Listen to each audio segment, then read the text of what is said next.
welcome back to another episode of Eric Hunting from Parts Unknown. And we're doing another sitting front row with Jonny Idol. Hi, how's This it going? is my good friend and former professional wrestler. Yeah. Oh my God. Well, I mean, you kind of dance around the ring With now. a So capital F. I think we'll just start right from our beginning. Yeah. Oh, thank you for having me, by the way. And I can't tell you how much I appreciate you being on. thanks. A nice shirt too. I know a guy. I know a guy. We met in July of 2017 Okay. at PvP. Yep. I first saw you in June of that year. And That was my last year. And that was your last year. Yeah. You had that first match. I think you had a match with Congo, Wildman Congo. Oh wow, love him. I love him. And then I think after that started your feud with Perry Von Vicious. Okay. And that went on for quite a few months. Yeah, went for a while. Wrestled him at Fenway Park once. Yeah. And then after that, then you had a short but final run with formerly known as Tomahawk. Yeah. Rip Bison Rip now. Bison. Yep. Which that was a hell of a send off. You know, I think about that a lot. I really do. I think about that an awful lot. And the majority of the people that are in the wrestling business don't get to like go out on their own terms like that. You know? So I'm so fortunate that I got to do that. And yeah. I mean, I only got to see you wrestle for, I think it was a total of 8 months. Oh, you lucky son of a bitch! Somebody. Some say that was 8 months too long. Probably. I don't think so. I noticed. I think the first thing I noticed in that very first altercation that you had at the beginning of that event, the way you pulled your hand back like you were gonna punch Wildman Congo. Yeah. The way you did it, and then I watched your match, and you had, I think your finisher was a pile driver or something like that. Sure, probably, yeah. Yeah, that sounds about right. I got immediate Jerry Lawler Well, yeah. feels. Well, yeah. You know, I mean, you didn't pull a strap down, but No. you the way you cocked that hand back, and it just made me feel that way. And I was like, man, this guy is awesome. Thanks, man. Thank you. I was in, and then we kind of talked about this, before. I took a picture of you with your title, and then you said, get up on the apron. I took a picture, and he said, next time we'll get you in the ring. And it happened. Right there. It happened. And then there's even a closer picture. It happened. That was the first time I was ever in a professional wrestling ring. Really? And man, I was ready. I was ready to get in there more then. Of course, yeah. There's something about that first time you step in. It's really an aura. weird. And yeah, he also, I knew he was going to be a friend of mine because he busted my balls when that happened. Because he said, come in the ring. And I didn't want to trip by getting over the second rope. So I went between the bottom and the second. And he said, that's how the girls do it. So the next time I got an opportunity to get in the ring, I was meeting Brian Pillman Jr. Oh, wow. And I went to get up in the ring, and the guys that were helping people, they said, oh, you can just go under the second row. I said, no, I can't. I cannot. According to Jonny Idol, I'm not one of the girls. honestly, that is very common for them to let people under it. But I am a ball buster. Yeah. I kind of have to. But it's kind of my thing. It was that moment that I'm like, this guy's cool to me. He was cool to me right from the start, and I can't appreciate it anymore. Oh, thank you. I think I said to Anissa one time, she like thanked me for like just being cool, and I'm like, I have no reason not to be. You're a good guy, so why not? I appreciate that. Oh, I mean, thanks. We've talked about it before once on your podcast. This has always been my drug of choice, professional wrestling. Oh yeah. And somehow I found a way to have a part in it when I couldn't be the professional wrestler. Yeah. So, but that's not why we're here. We're here about you. Oh. I know I don't like to do the typical 5 questions or anything like that, but when did you get your start in professional wrestling? It was 1994. It was 1994, and a friend of mine was putting on a show. He was training with Paul Roma. Yep. And he was doing a show, and he wanted me to be his manager. I said, "Oh, okay." And I just went in, and I was manager. He worked with Scotty Tuhati that day. Oh, no Yeah, kidding. yeah. Scott's originally from Maine, Right. And so we did shows with him for years before he got signed, you know. So, and so I did that show, and then he got booked on something in Springfield, and he asked me if I wanted to do it again. I said sure, and I did. And That's awesome. and then beyond that, then he says, "Why don't you just come continue to be my manager?" I said, "Sure." Then I have to train. I'm going Right. to train, and I did. That's how I kind of fell ass first into it. 94. Yeah. That's about when I wanted to start training myself. Yeah, was yeah, 94. sure. That's when I saw my first show, and I had a card to go, for the company Right, to right. try training, and we just couldn't do it. But yeah, it was 94. So we Well, would have started about the same time. Cross paths back then. That would have been great. That would have been awesome. So you started out as a manager. Right. When did you have your first official match? Almost right away. Yeah. Because you were getting involved, like storyline Right. wise. I was training. I see the shows that I'd been on. I'd already seen managers, and they were working with more experienced people. Right. You know, and they'd be like, "Oh, can you do this?" They said, "No." "How about this?" "No." "Can you give me a?" "No." Nothing. I didn't want to be that guy. Right. So I said, "Look, I'm going to train to wrestle as well." Yep. You know, that way also I can learn. I can know where to be. I can know what, I know to learn as much about managing as possible. Right. Sure enough, a couple months in, I'm in that gimmick because I was always that, little chicken shit. Yep. So a couple months in, sure enough, I'm in a gimmick tag Yeah, match. now the stuff like manager that. has to wrestle. Right. And, yeah. And then later on, I started wrestling under a mask. I'd be managing and wrestling on the same On show. the same show. Yeah. Now, I mean, 94, the indies were different then than they are now. Oh, yeah. It certainly wasn't as popular. There were, in New England, if I think about it, there were like 4 promotions, Yep. or 5. Think about that now. Yeah. There's probably that many in I Massachusetts was gonna now, say, even more than that. Yeah. Oh yeah. Just in Western Mass. Yeah, 4 there's or a ton. 5. I know, it's wild. So you had to take your opportunities when you got them, Yeah. Like we would get calls on a Sunday morning, "Can you be here in 2 hours?" "Yeah, all right," and we'd be on our way. I have to be. Yeah, sure, yeah. See you there. Now, I mean, so 94, there wasn't a whole lot of them. Where were you training? Where was this? Paul Roma was at that time, believe it or not, running his training facility out of Agawam, Massachusetts. Oh, okay, so this was before PAPW. Oh yeah. Yeah. Yep. Oh yeah. It was a long time ago. Because he and Mario Mancini are Right. together now Right. down there. Right. He had some other students from Connecticut, and they would travel up. And again, I've said this before. Paul wasn't my trainer. I was training with his student Kevin. Paul wasn't Kevin my trainer. Landry. Yeah. But for some reason, Paul he's the one who talked me out of being a manager. He said, "You stop. You're a terrible manager." Instead of helping you be a better one, he told you He you said, were "You're a terrible. bad manager. Get in the ring and work. You're a worker. Stop it." And so I did. Yeah. That's what I did. I'm trying to wrap my head around the fact that you were starting around the same time that I wanted to, and the things that could have happened, we obviously never would have. But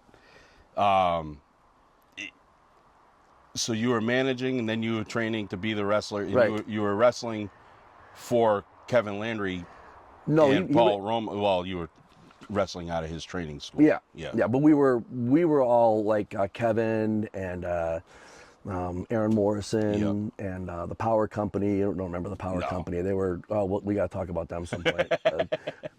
Love you guys, but wow, do we have some stories? Anyway, and they had started out in Yankee Pro Wrestling in like the Fall River, New Bedford area. I out think there. that's the school one of the schools I was looking at going was Yankee. Yep. Because again, as there weren't many promotions, there weren't that many schools either. No, So there it weren't. was- You had Kowalski and Yeah. Fall River, and I think there was one other. I think Those it were was my done. two phone calls was Oh, yeah. Yankee Pro Yep. Yep. and Kowalski's, and we just couldn't. But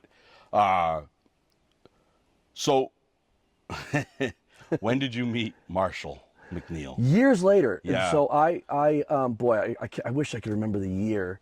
I don't really know, but Kevin called me, and he's like, "Look, I got this guy down here. He wants to be a manager, so we can come down and kind of meet him, help him out a little bit." "Yeah, Right. sure." And I said, "Is he gonna like train to work just in case he, he gets himself in some matches or something. He went, no. And But then he gets himself in. and then he did, and guess what? He's a standout worker. He's so good. He's so good. He's still doing stuff today. I know he is. He's awesome. I love that guy. I love him. I've gotten to know him because of PvP. Mm-hmm. I think when we first started going, he was the general manager or whatever, or Something the commissioner like that. type Something of thing. like that, yeah. And not knowing who was doing what because we had just shown up, we thought he was running shit. Oh yeah, of course, yeah. Because that was the position he was in. So that's what we thought. And he would say hi to us, but he sees 1,000 faces in a week. He doesn't know who He's you great. are. He's great. And then come to find out, he actually recognizes me in the. Oh yeah, sure.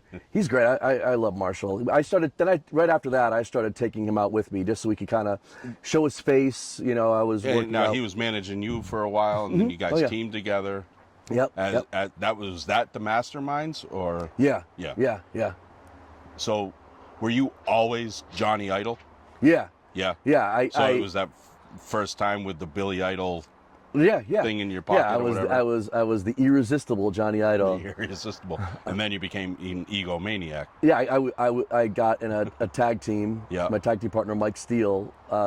This guy called, hey, I want to book you guys. Okay, and then we were the egomaniacs for a bunch of years. Is it harder to be an established tag team than it is like to get booked and stuff like that? No, actually, we found it pretty easy because at the time there weren't a ton of like established tag teams either, Okay. So so we need a heel tag team, grab the egos, and we would go, But just because he falls in my,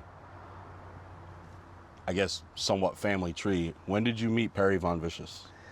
Let's get rid of this bug. Perry Von Vicious, Kevin called me one day and he says, hey, listen, I got some new guys at the school. At this time it was in Palmer, yeah. Right. I got some new guys. You can go down there and just kind of run the class for me. Sure. So I drove out there on a Sunday morning and I walked in the door and Perry immediately hops up and starts walking right towards me. He puts his hand out and he goes, you're in the alumni club, right? And I'm like, no, what do you mean? Great guys, they were a tag team a long time ago. I just had to act like I was pissed off. So, but that was your. I'm like, that's Alex Cypher. He was and another guy, Tony. Right. They were the alumni club. When he was the upgrade. Before that. Oh, even before that, yeah. Even before that, right. I don't know all my history on Alex, but I know some of it because I've seen some interviews with him. Yeah. So you met him at Kevin Landry's. Right. Was he?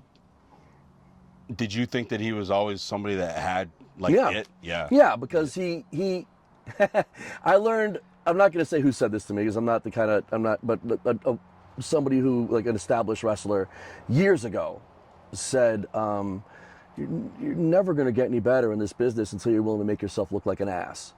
Well, Perry Von Vicious, if you more than willing to make himself look like an ass. 100%. He was a big kid. He had athleticism, and he didn't mind laughing at himself. So I'm like, yeah, we're gonna have some fun. He got the joke, and he didn't mind being the joke. Not even a little bit, right? And now, I mean, you look at him now. The human monster truck is just. I love it. I love that character. We joke about it all the time. Yeah. And now you had mentioned Aaron Morrison before. Mm-hmm. You guys were a tag team? No, we worked against each other. Yeah, we were friends for years. We were in bands together. Oh yeah. I met Aaron. I met Aaron right around like 89 or something. Really? Yeah. So we were already friends for a while. We had been in bands together and stuff. And then he started training. Yeah. And I came in like right after him, like shortly after him. That's crazy. Yeah. I had places I wanted to go, and they all went right out the window. That's all right. We'll get there. We'll get there. It was a very fishbone layout of what I wanted to do. That's perfect. Now the masterminds, that was you and Mike Marshall. Oh, and you and Marshall. Yeah. And then you said Mike Steele was your tag team partner. The Egomaniacs. The Egomaniacs. Right. So when he got hurt and he stopped, I just became the Egomaniac. Oh, okay. And then you just went on your own. Yeah. Now, I mean, 94, you went, what, 23 years? Yeah. You've seen a lot of people come and go. That's that, I saw a lot of people on their way up. I saw a lot of people on the way back down. You know, but yeah, and sure. some that probably shouldn't have gone as far as they should have. And I think I don't know about that. Yeah. I feel like if they put in the work. And, you put in the work, and if there is a spot for you, you know, who knows? It might be a spot for you, it might not be a spot for somebody else. right. It's that flavor of ice cream. Go for it. Yeah. I mean, I was never really like that. Gee, you know, why him and not me? I never really got that. You know, be happy for these people. You know. Now you said that you were asked to be somebody, your buddy's manager. Mm-hmm. You obviously had the itch before that. Oh yeah, I had been a fan. Was that what pulled the trigger for you? Was him asking you to do it? Yeah. Were you already thinking about doing it? I had not really, because I didn't really know that was a thing. Right. That there were like these little training facilities around New England, and you know, and I didn't know there were these little independent wrestling shows. And Right. in fact, the first independent wrestling show I ever went to, I went with Kevin, and we went to a show in Springfield. It was at a high school in Springfield, Mass, and that was Yankee Pro. We ended up working for them down the road, you know. So yeah. So you were kind of like I was. You thought you would train and then go right to WWE or F at the time. Like I mean, no, I never really thought that I would get in. No, I never really thought that I would be able to go anywhere. And, Right. And I don't want to jump ahead, but my funny story about that is like, oh, you never got a shot. Well, I never really took a shot. I figured I'm undersized. You know, my athleticism and is somewhere in the middle, you know, and I guess I never really thought about it. Well, then years later, I met somebody, again, I'm not into dropping names, but I met somebody who truly could have gotten me a job in one of the companies, and he pulled me aside. He was a big fan, and he's like, wow, so what's going on? You never got a shot? I'm like, no. And he's like, boy, how old are you? And I go, at the time, I think I was 42. And he goes, oh, that's too bad. That's too bad. I guess the dream is over. So I guess what I'm saying is, listen to me, young wrestlers, take the chance. Take your shot. Take the shot when you got it. Don't get too old and have it be too late. Hear me out. Just because you said it. Speaking of take your shot, do you enjoy shot-for-shot matches? No. I just spilled all over. I hope I didn't get your microphone. Is it still working? Yeah, we're okay. No, we're okay. Yeah, I shouldn't say that. Yes, it's fun, but the first one I did, were you at that one we did in Blitzkrieg? Would you go to that? No, I wasn't there then. All right. It was the same type of thing, but it was with Marshall was my partner. Right. Smart Mark Sterling. Right, who I knew when he was a chubby kid with a Malibu gimmick, like a surfer gimmick. He was as pale Malibu as Mark Sterling or something like that. Mark Malibu. Yeah. He was as pale as me and chubby, but he's a surfer. Yeah. Wrestling's weird, man. Anyway, it was him and Top Shelf Troy Nelson, who I love. Yeah. And it was, but the gimmick was, if you go over the top rope, you have to do a shot. Right. So what's the most Jonny Idol thing to do? Immediately. Throw yourself over the top rope and go and get a shot. Yeah. We hadn't locked up yet. I go like this, and I immediately got Jack Daniels in both my eyes. Now I got to go back in and actually try to hold a match now. Yeah. I will say that very first PvP show that we went to, the very first match was a brother versus brother, the Rex brothers. Oh. Shot for shot match where they one shot and then they had to take a shot. Oh my! And it imploded immediately. Of course. The smaller of the two, I believe, went through the rickety ass table that they had, and I looked at Anissa and said, I am all in on this. This is the very first match of the evening, and I was like, oh my. That was your first show? That was our very first show. So to be clear, the first independent match you saw was with the Rex brothers in a shot-for-shot match. Yes. Fantastic. And then right after that, everybody came out to the ring, and they did some circle like thing and that's when Wild Man Congo came out and attacked you. That's right. Yeah, and it was a 10-bell salute for somebody. Yeah, something like that. Yeah, it was. Yeah, and they when Congo came out, he scared the ever-living hell out of my youngest daughter. I'm sure, yeah. And like, where she was legit shaking. I mean, she was 8 years old. Oh wow. So, He first of all, so talented. and a super nice guy. And it's love you, buddy. Yeah. I love that guy. Yeah. I've known him since he started. Yeah. You know, we were like, Marshall managed us both at one time, and it was great. No, it was a interesting introduction to Pioneer Valley Pro, where we were like, we're either all in or all out, and I was all in. I was. Where all was that? In. That was at I believe that was Hadley. Oh, okay. The VFW or whatever. Right. It was like one of the. They only had a few more shows there, and then they got tossed around where they did the Cove. They did right. Max Cap and the Waterfront. You had like the last event that ever happened at Waterfront or something like that. Yep. And I believe that was also supposed to be Ryan Waters' retirement match. Which, okay. Obviously, that didn't happen because he still wrestles. He's so freaking good. Well, according to him, though, in one match, somebody was saying something to get himself over, and he pointed out, and he says, "I'm moderately adequate."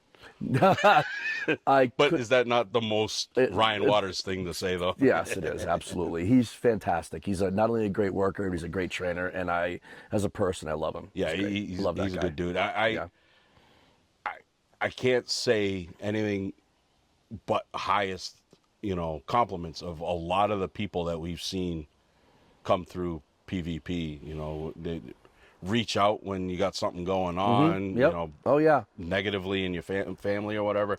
They reach out to take care of you. And what's weird is we've been, what's the thing we always say? PvP family. Yeah. And we mean that. It's not just a hashtag. No, it's not. It's legit. It's a living, breathing thing. Yep, it really is. And they really welcomed us in. I mean, I think by the third event, people knew who we were. Oh, yeah. To the point where wrestlers are bringing in the ring to take a picture with the championship, where I think I've taken a picture with every champion except for 2. Oh, really? Yeah. Who? Dexter Lou. Okay. And which this one kills me because he's one of my favorite people is Chris Benet. But he got the title and then he was fired, so we didn't see him. And then he got it again, and he had it for about 30 seconds.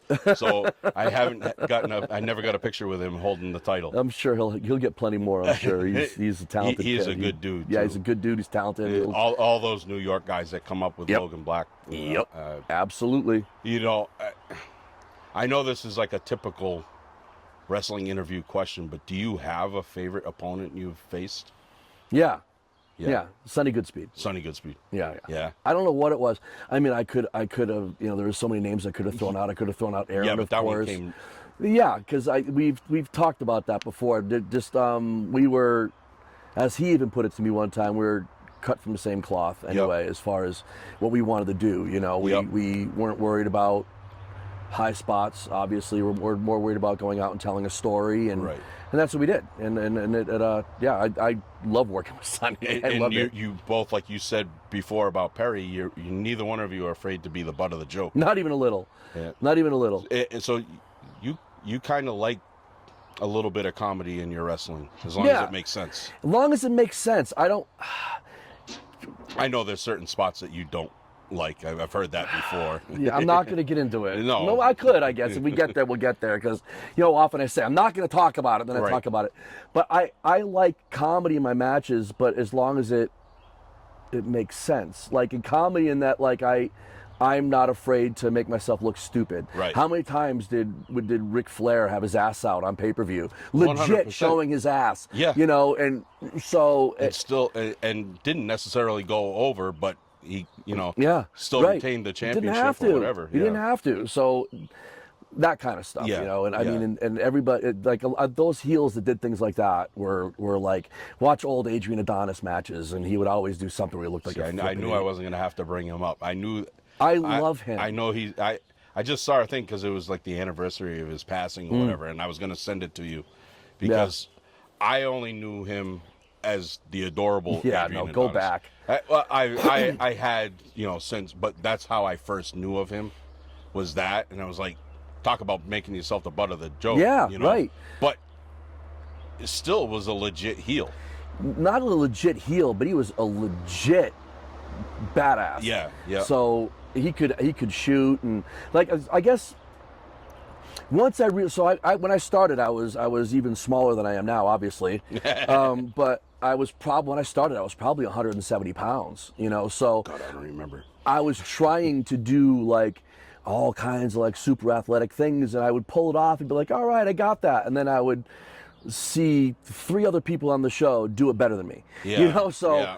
I said, all right, there's something I have to do different. So I started following those people that like Adrian Adonis, Roddy Piper, Playboy Buddy Rose. Watch his work in Portland. Yep. Watch his work in Portland. It's fantastic. And as awesome as he was, he would look like an ass every match. And I'm like, they're onto something. I've heard you say it in multiple things where Adrian Adonis has gotten more out of a left punch than than anything else. So, and it seems, from my viewing of you, which was only a short amount of time, that's kind of how you patterned yourself. Absolutely. Get the most out of the littlest. You never saw me be a heel, though, right? No. Because you I was babyface, then I was out. I probably did it some when I was a babyface too, but there's a thing where I would did way back and boom, and then work around, and that's Adrian Adonis. That's Adrian. But I think that's kind of where I was getting the Lawler thing too, because he would do somewhat the same thing. Especially those obviously the Memphis days. And Another one. Watch Lawler as a heel, making himself look like an ass. Yeah. Oh yeah. He would fall on his face more times than anybody else. But was still way over. Well, there's a way to do it. If you look like an ass, like maybe in the Shine, in the beginning of the match, you look, something, boom, boom, boom. Now it's your turn. You get to the heat, and now it's time to turn it on a little bit. You can look like an ass again later. You look like an ass again later, but this time in here, you take it. Yeah. There's a place and a time. Right. For me, yeah. For everything. We're gonna get into breaking it down. No, we're not gonna. If we're gonna get into, I don't want to start talking about. No. Slow motion spots with fake hand grenades. I'm not gonna get into it. No, we don't. I might. I don't. we don't need to. I've heard the discussion before. Yeah, but you know what though? Here's the thing. I can sit there and I can say that all the time. Like gee, I hate that, but they were successful doing it. So I mean, who am I to say? It's that flavor of ice cream thing again. Right. It's just not my thing. Yeah. What I don't get is when I'm talking to somebody about that, and I just say, yeah, it's not my thing. They get hot at me. Like they get mad at me. What are you looking at? I lost my. Yeah, I did too. Mine's over here. It's all right. Like they get mad at me. I'm like, it's just my subjective. It's just my subjective opinion. I'm not saying you're wrong for doing it. I just personally don't like it. But don't say I'm wrong either. Exactly. Yeah. Right. I had a conversation yesterday that was kind of along these same ideas where I said, the thing is always said, my flavor of ice cream. Yeah. And everybody has their flavor of ice cream. Well, I'm a fan I like ice cream. Right. So you like all different. Right. There are certain ones I like more than others, but I like ice cream. Yeah. And I love pro wrestling. There's not much of it I don't like. There are certain things that I don't like, and that's that flavor of ice cream that I'm just not a fan of. I think what it is to me is I think I always want there to be a degree of believability. Yep. And people are like, oh, geez, it's a work. Who cares? Like, right. Exactly. But the key, if you can go out and you can draw true emotion out of a room full of people that know it's a work, and you're still getting people worked up, and that's the key. I have legit seen that with you. Yes. With you doing that in those very few matches, especially that feud with you and Perry. Yeah. Where you ended up having that, street fight at the Cove. Yeah. Which, I mean, you guys did stuff that made sense and really got everybody fired. Yeah. Up. The crowd was fired up. That's just, how about that? How about you try to get real emotion out of them? Get them happy, get them really, really angry. It doesn't have to just be ooh and ah over your emotion. It's all about that. Your moves. I've always been one that's, I like high flying stuff. Oh yeah, sure. But I also enjoy a good story. Right. And that story that you and Perry told for those few months where we thought you were going to lose it to Perry. And then all of a sudden, here we go. We never lost it to Perry. We lose it to Tomahawk. Right. But it also made sense. The story was great. And then thank you. One thing that Anissa and I have always said is Pioneer Valley is always good with their storytelling. Absolutely, yeah. And to the point where it makes sense, it keeps you invested, and they drag you in And just because you think it's ending, it's just Doesn't spurring mean it off is. something else. Doesn't mean it is. That's right. It continues on to somewhere else, which is just awesome. And you retiring, yeah, you were done, but then you were doing other things. Yeah. You know, you ran for commissioner or whatever, right, and then right. you know you took some needed time off, or whatever, and now you're Yeah, managing again. That was weird. Being right back and being the commissioner. You didn't get enough of a break. Is that what you're thinking? Yeah. It was kind of a downer. Too soon. And yeah. I think I just then like now, every now and then like Bano, right? Yeah. Bano, like I said to him, I said, "Wow, you kind of make me wish I was still working and I could work with you as a heel. I think we'd have a great time." Yeah, you know? yeah. So, you know, I think we'd have a lot. There's that, but boy, when I first came back, I was like the commissioner.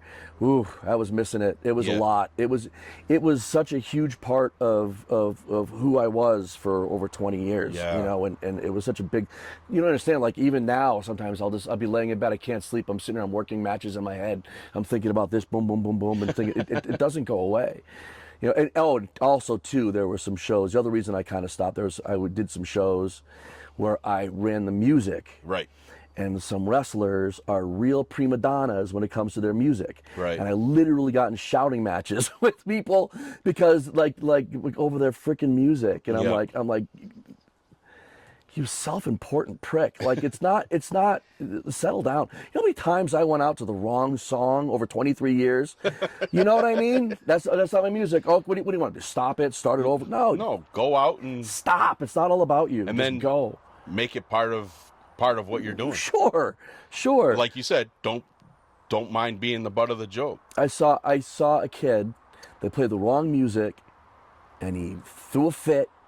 Right there. Threw a fit about it like a little baby, and then he went out and he had a disastrous match, and then he came back screaming and complaining about the guy he was working with, and guess what? The person that was standing right behind the curtain was somebody that could have gotten him a job in WWE.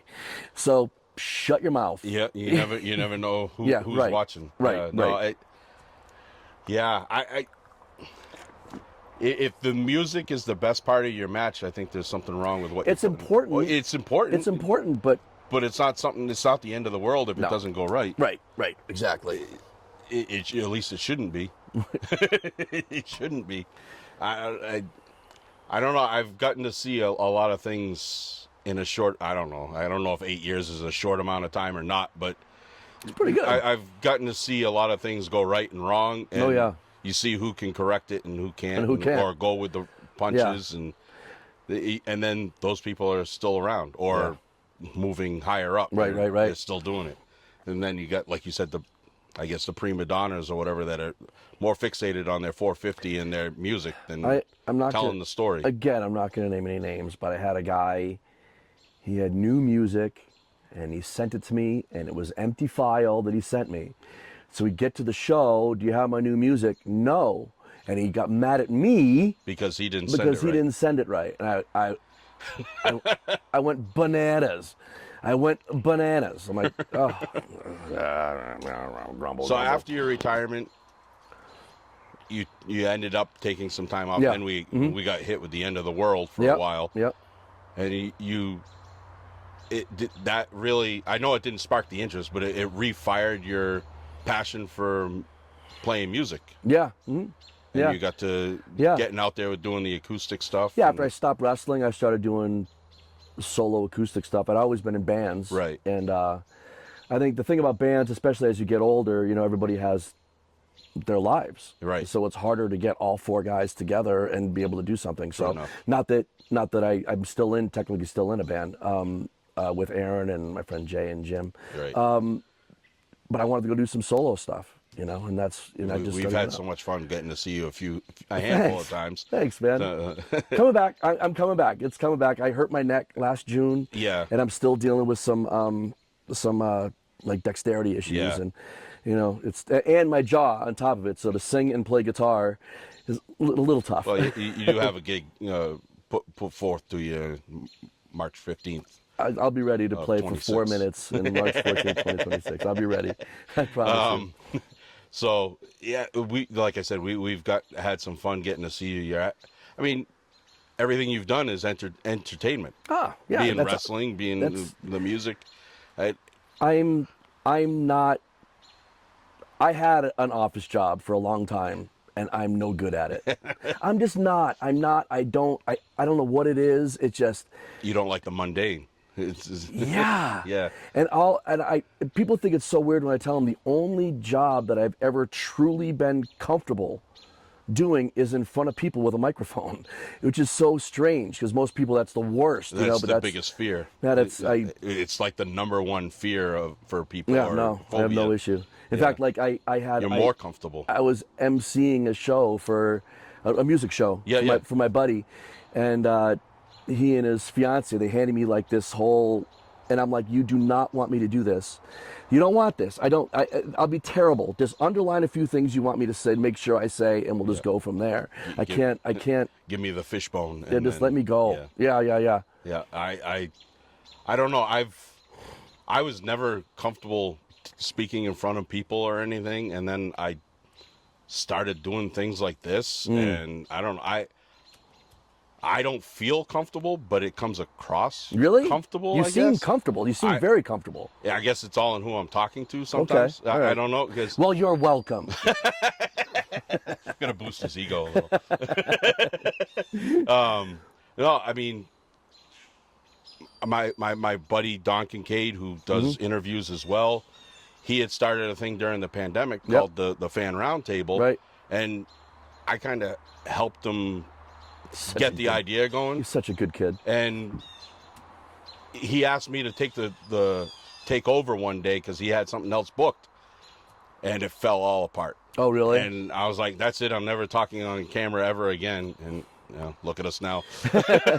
I don't know. I've found my comfort zone, I guess. Yeah, you seem very comfortable. Yeah, that's great. And it's also the topic, is pro wrestling. So that's where I get real comfortable. I can talk about it for hours. So. I say a lot. The only two things that I've truly, really wanted to be in my life were a professional wrestler and a professional musician. And I mean, did I get to the level I would have liked to? No, but I can go out and play music and get paid and whatever. You got paid for it and you did it. That's professional. You bet. So, that's right.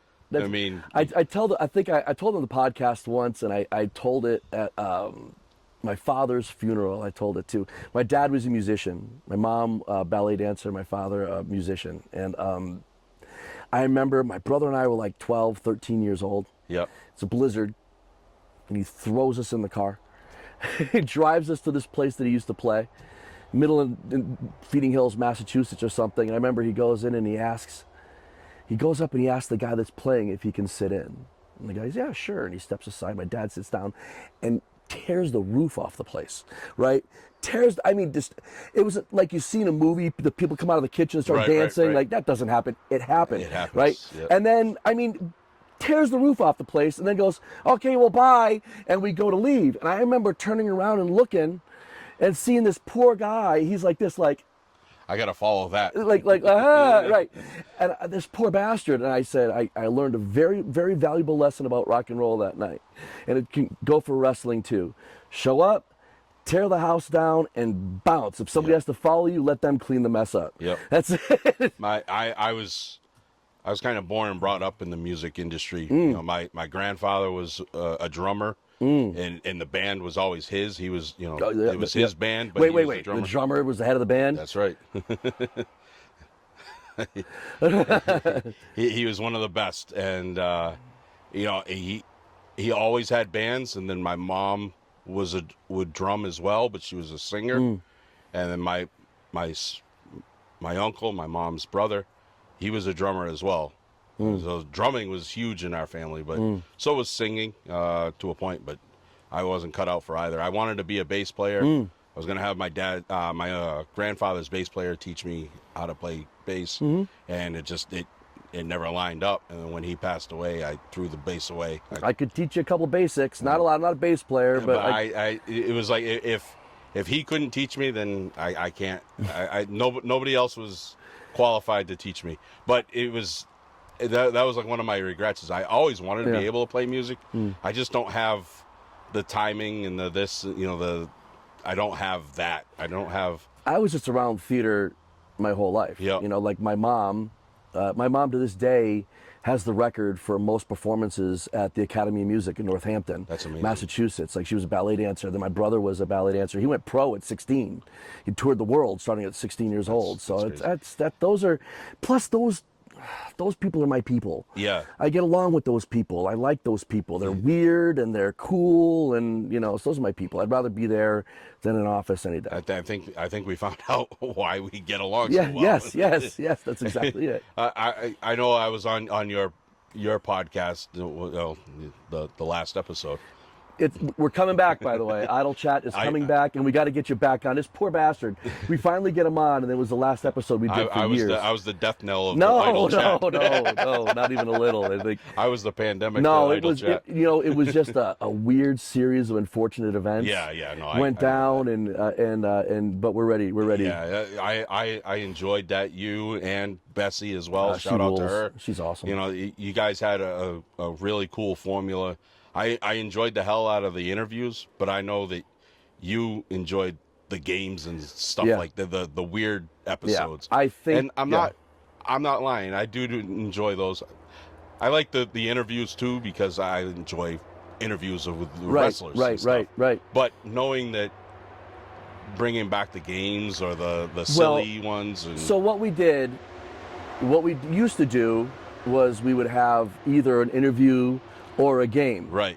I think what we're going to do is we're going to focus on games, but if we have somebody on who we haven't had on or somebody has something to talk about, we'll do an interview and a game. Well, that that's kind what of my thing. episode was that, yes, right. The icebreaker questions, right. which that was fun as hell. So fun. I mean, we sounded like a bunch of alcoholic arsonists. Whatever, not the first time. So it was weird. I've listened to it back. I'm like, wait a minute. We wanted to burn everything to the ground and we drink heavily. That's okay. Whatever. This is the first beer I've had in 2 weeks. I wish I could say the same. No. But oh man, I'm glad to hear that it's going to be coming back though, because I think you guys really hit on something. And go back and listen, guys. Oh my God. Idle Chat, IDOL Chat. Please go back and listen. We did a lot of really, really fun stuff. The interviews you said were the strange and unique people in your life. Yeah. And the people that you interviewed. Yeah. Man, you weren't lying. Yeah. I mean, Tunis, Smart Mark. Yeah. Perry Von Vicious, Sonny Goodspeed, Marshall McNeil. But my buddy Levio, musician. Yeah. And then what's that? Ed the Road Dog. Road Dog. I got to meet him at your front porch. Yep. What the awesome Whiskey dude. Pirate. This guy who does J. Cole. He does whiskey tastings around here. I had him on. Your other buddy who was a wrestler, but then he did the toy collecting. Sean Burke. Sean Burke. That was a really cool one because he was talking about stuff from my childhood too, the toys and stuff, and then. It was like all about that. It was mostly about that, but then you got talking about the fact that he was a wrestler. Yeah. And I was like, yeah, that's okay. So he was both. So I started in the music business in the mid '80s, and then I started in the wrestling business in the mid '90s. And you imagine the people that I've met throughout all that time, And then I had Mark from 2 Weeks Notice, the brewer owner from 2 Weeks Notice Brewery on, which I've enjoyed quite a few of theirs as well. His beer is so good. It's so good. Yeah, I love it. I mean. And he's an awesome guy. The places that you've played your acoustic gigs are great. 2 Weeks, Skyline. Mm-hmm. What was that? Is it Rebels something or the R?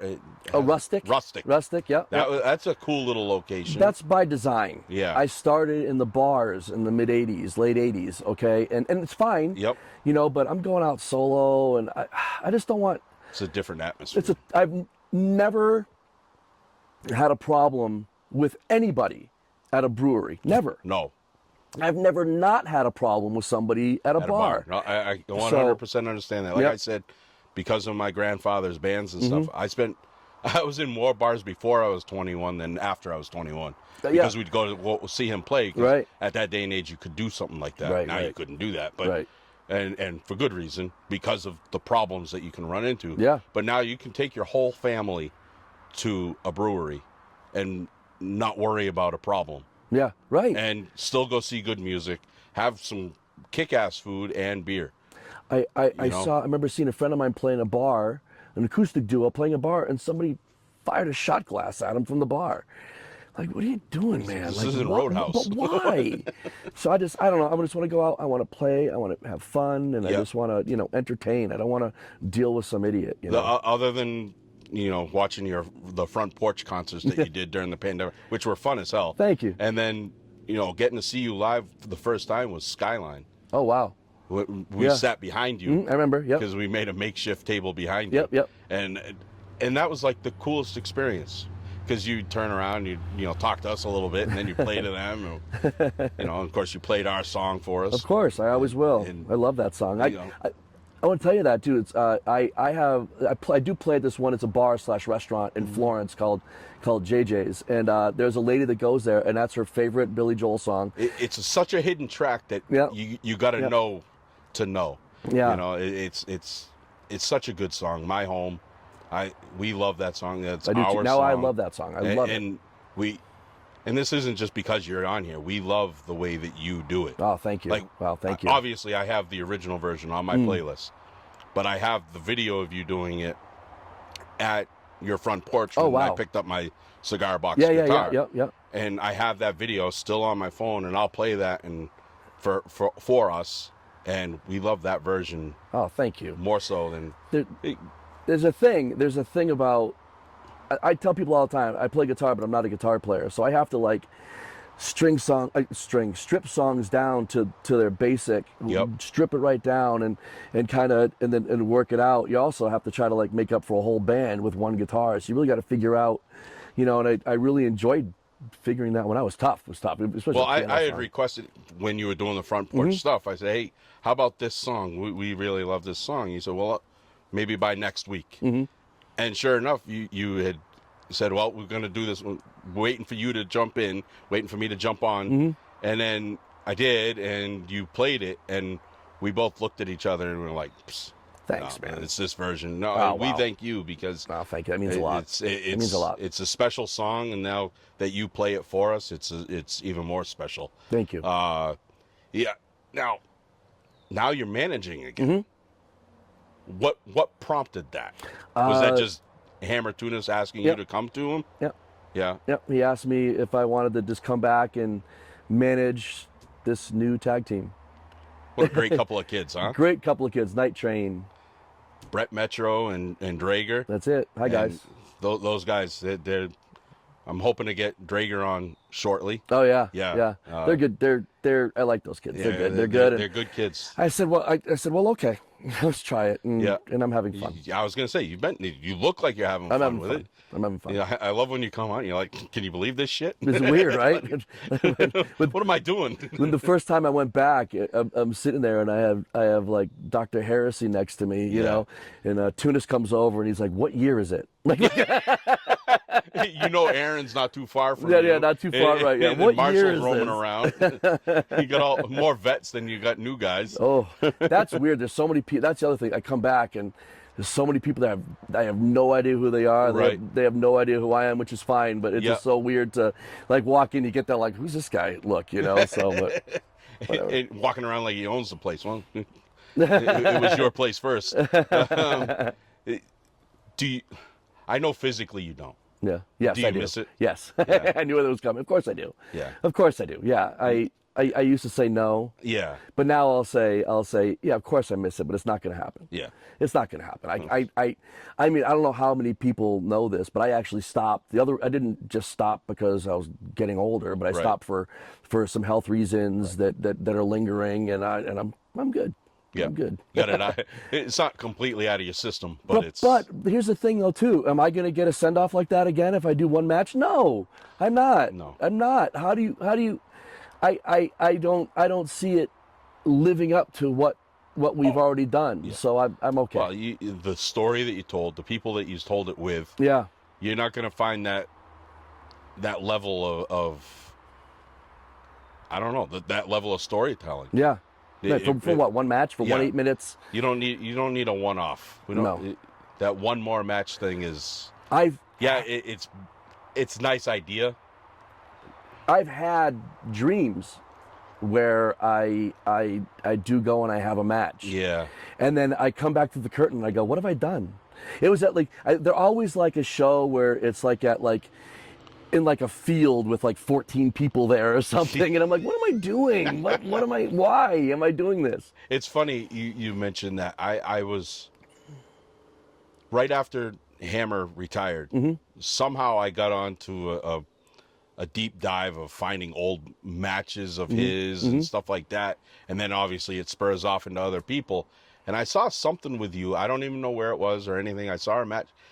There was legit like 6 people in the ring, in the audience, 2 on each side, and it was like, wait a minute. And now we go to indie shows and there's not 6 seats open. Right. Yeah. There's such a change in where it was. That's easy. That's the difference between a good promoter and a bad one. Fair. However, I will say I worked. This guy's great. I worked for this guy Tommy D, runs Power League Wrestling.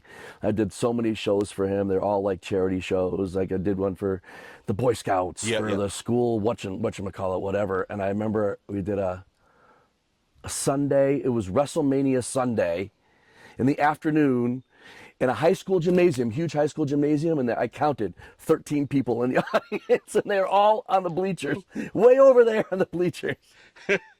Jesus. So sometimes it happens. Yeah. You know, but that was that. I know the shows you were talking about. Yeah. It just hit me where, this was, late 90s or whatever, maybe early 2000s. And now here we are 20 something years later, and just about every indie show I go to is packed, and they're not all the same promotion. I go to low end, I mean, I hit Blitzkrieg, I hit Grind, I hit PvP, I hit Beyond stuff sometimes, Wrestling Open, and now there's student shows at BioPro. I've been trying to get to those, man. They had their second one right after the fantasy camp. Was their second BioPro student show, and it was really, really good. It was a lot of fun. You get a lot of first-time audience members. Yeah, right. And that's fun for me now, seeing people, because I've been in that seat. Right. We don't know who to cheer for. See, now that's the thing, though. Angers me. Angers me.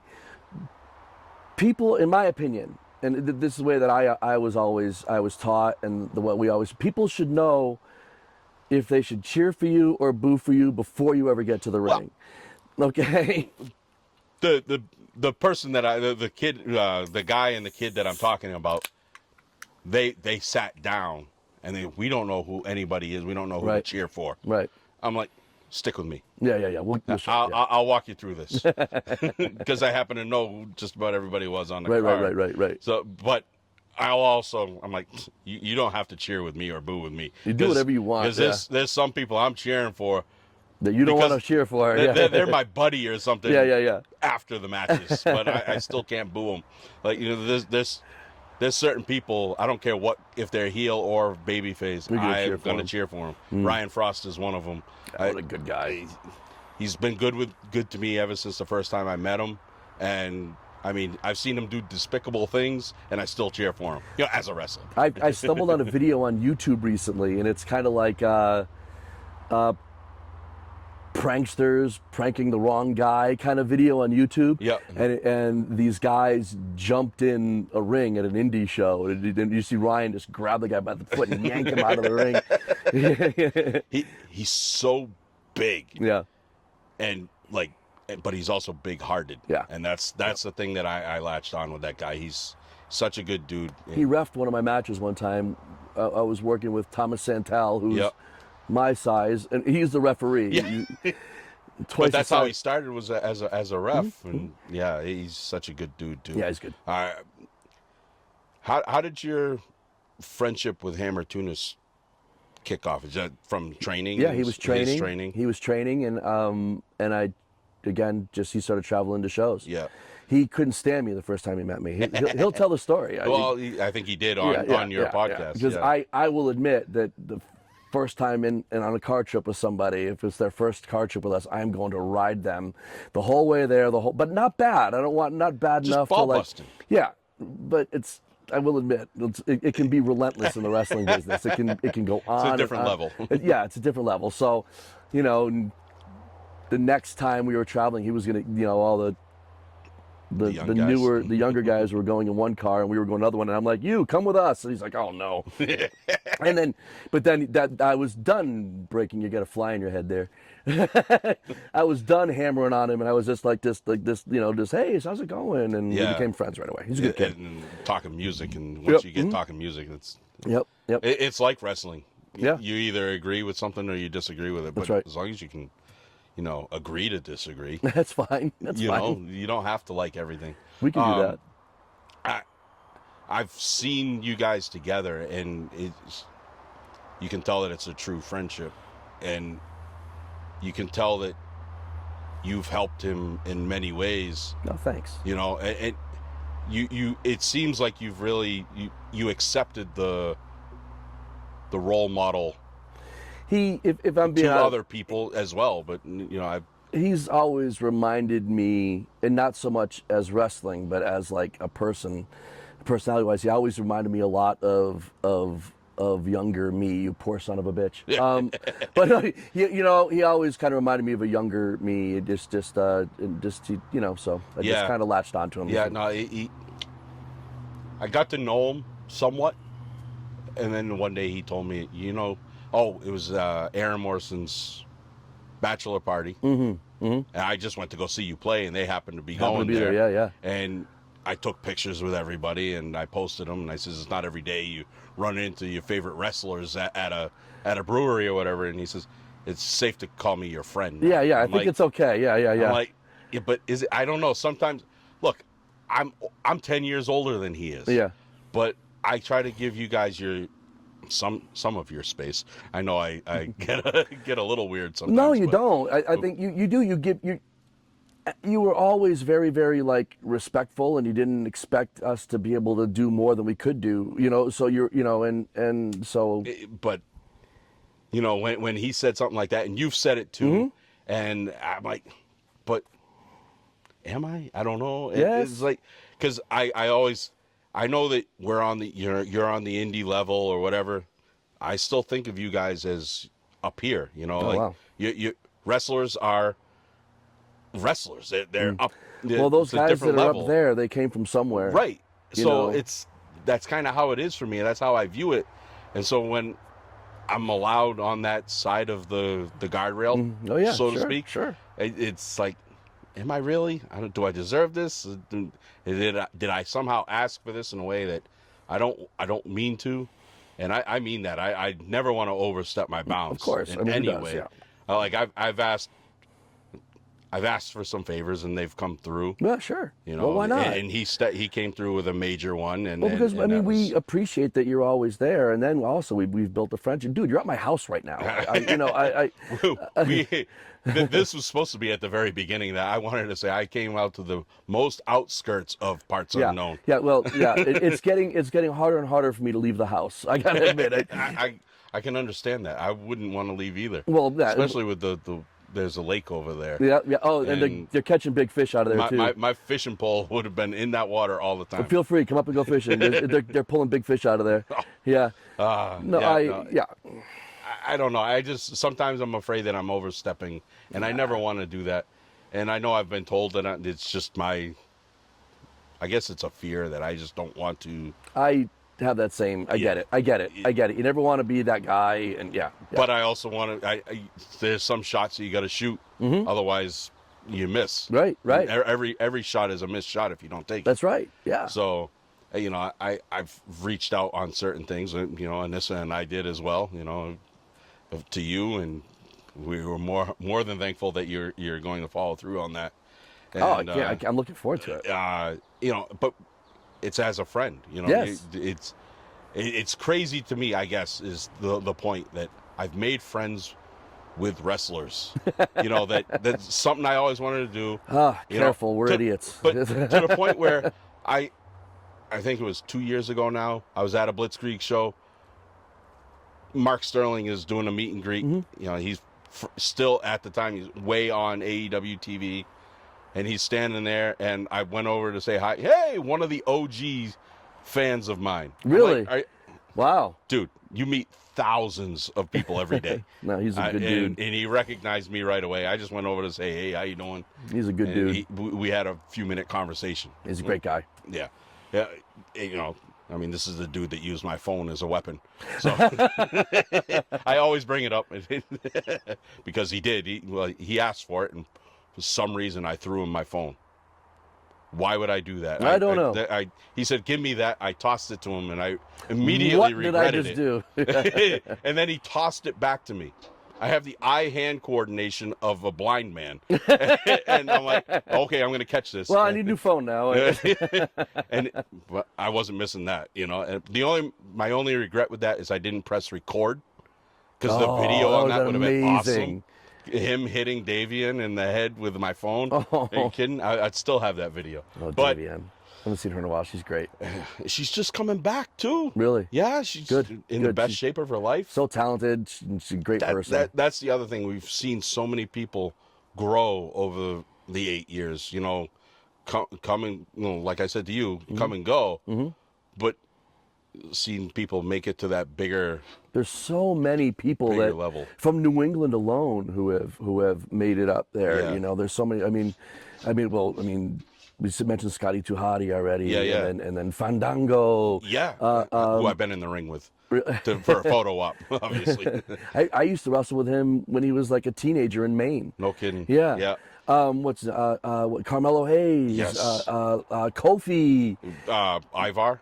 Yeah. It was Handsome Johnny, right? Yep. Yeah. And Mercedes Moné, Sasha Banks. Yeah. I mean, yeah. Yeah. No, so many.